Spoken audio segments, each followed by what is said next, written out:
কুরবানি গোশত খাওয়া না ইবাদত? কোরআনে আল্লাহ বলছে ওয়ায়াযকুরুসমাল্লাহ ফি আইয়ামিন মা'লুমাত আলা মা রাযাকাহুম মিন বাহিমাতিল আনআম।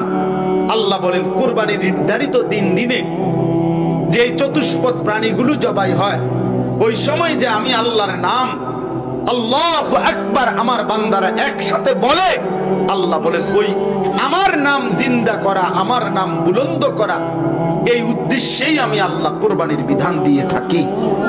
তাহলে আমি গোশতের জন্য না, আমি আল্লাহ গোশতের জন্য না, আমার নাম বুলন্দ হোক, আমার বান্দার কলিজার মধ্যে আমার ভয় আসুক, আমি সেটা চাই।